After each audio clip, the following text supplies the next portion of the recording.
नमस्कार दोस्तों, आप सभी का स्वागत करते हैं एक बार फिर से हमारे इस YouTube चैनल पर। दोस्तों, इस वक्त की पेंशन धारकों के लिए बेहद ही महत्वपूर्ण और इम्पोर्टेंट खबरें निकल कर आ रही है। जी हां दोस्तों, पहली बड़ी खबर की बात करें तो ईपीएस 95 हायर पेंशन पर कर्मचारी भविष्य निधि संगठन का आया भिलाई में जवाब। सेंट्रल बोर्ड ऑफ ट्रस्टी सदस्य बोले, हायर पेंशन वेजेस पर पेंशन श्रमिकों का अधिकार है।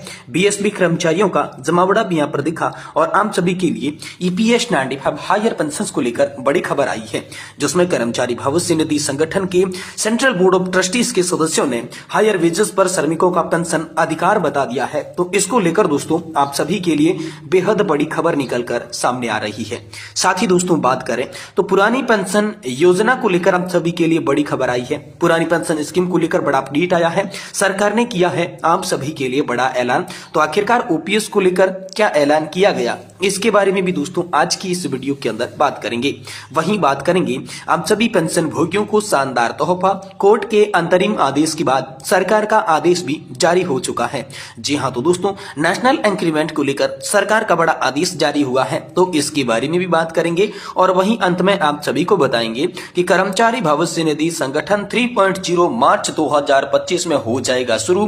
केंद्रीय श्रम मंत्री मनसुख मांडविया ने दी है आप सभी के लिए बड़ी खबर। तो दोस्तों ईपीएफओ 3.0 कार्यक्रम कब से शुरू होगा, इससे क्या फायदा होगा, केंद्रीय श्रम मंत्री मनसुख मांडविया ने इसको लेकर जानकारी दी है।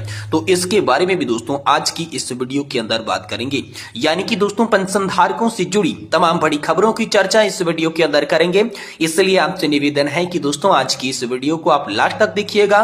और साथ ही चैनल पर नए हैं, वीडियो को पहली बार देख रहे हैं तो चैनल को भी सब्सक्राइब जरूर कर दीजिएगा। तो चलिए पेंशन धारकों से जुड़ी तमाम बड़ी खबरों को सही सटीक और तथ्यों पर आधारित इस वीडियो के अंदर जान लेती हैं। जी हां, तो दोस्तों पहली बड़ी खबर की बात करें ईपीएस 95 हायर पेंशन पर कर्मचारी भविष्य निधि संगठन का जवाब आया है। सीबीटी सदस्य बोले, हायर पेंशन वेजेस पर पेंशन श्रमिकों का अधिकार है। बीएसपी कर्मचारियों का जमावड़ा आप सभी के लिए आ चुका है।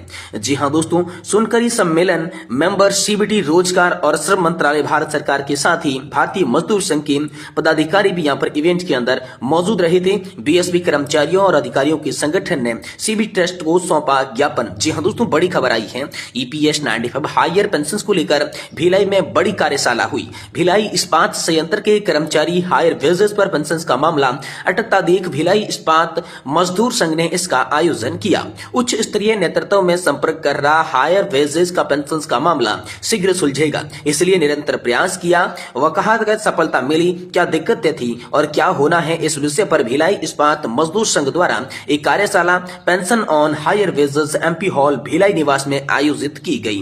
कार्यक्रम में मुख्य अतिथि और वक्ता के रूप में सोनकरी मल्लेशन मेंबर सीबीटी रोजगार एवं श्रम मंत्रालय भारत सरकार के साथ ही भारतीय मजदूर संघ छत्तीसगढ़ प्रदेश के प्रदेश महामंत्री एवं यूनियन अध्यक्ष दिनेश कुमार पांडे, डॉक्टर सुदर्शन भालाधारी रीजन और साथ ही साथ जय मोहन इंपोर्टेंट ऑफिसर जो है ऑफिस यूपीओ कार्यालय रायपुर से यहाँ पर उपस्थित हुए थे।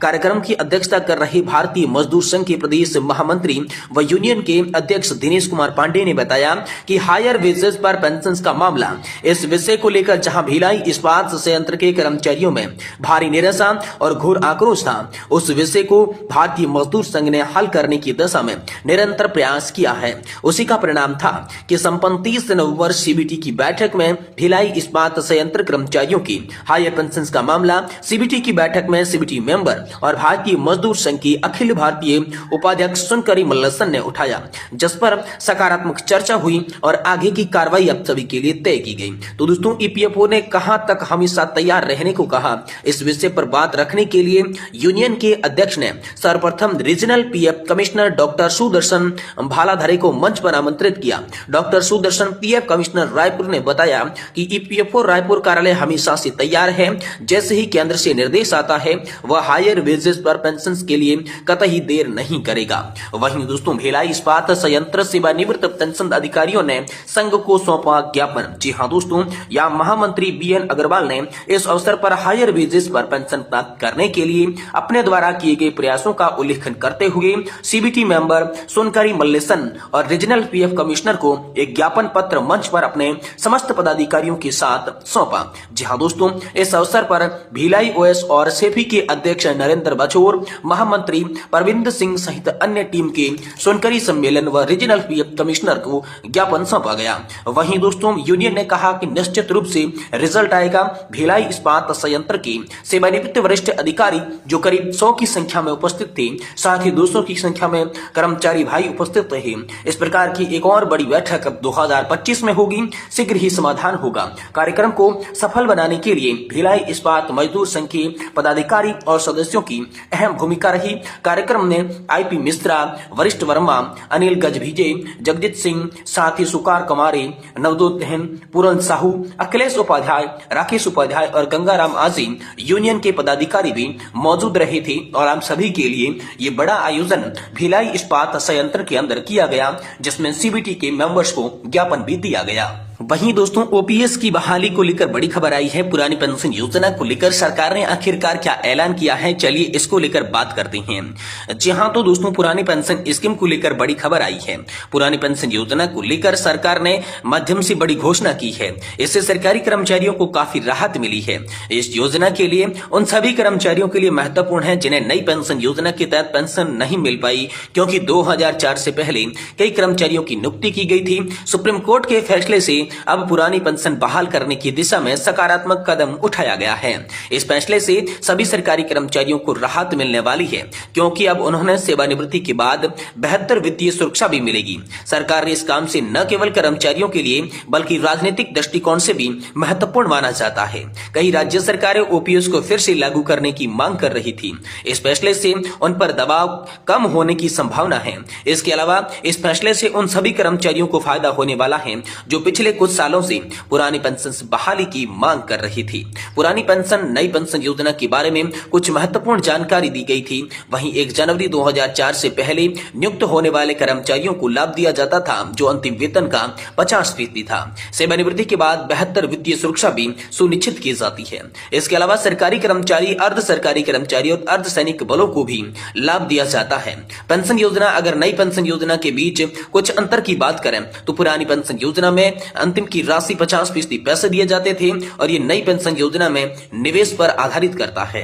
पुरानी पेंशन योजना के लाभों की बात करें तो वित्तीय सुरक्षा के मामले में कर्मचारियों को सेवानिवृत्ति के बाद पुराने पेंशन के तहत अंतिम वेतन का 50% दिया जाता है, जबकि नई पेंशन योजना की बात करें तो ये केवल निवेश पर आधारित होता है।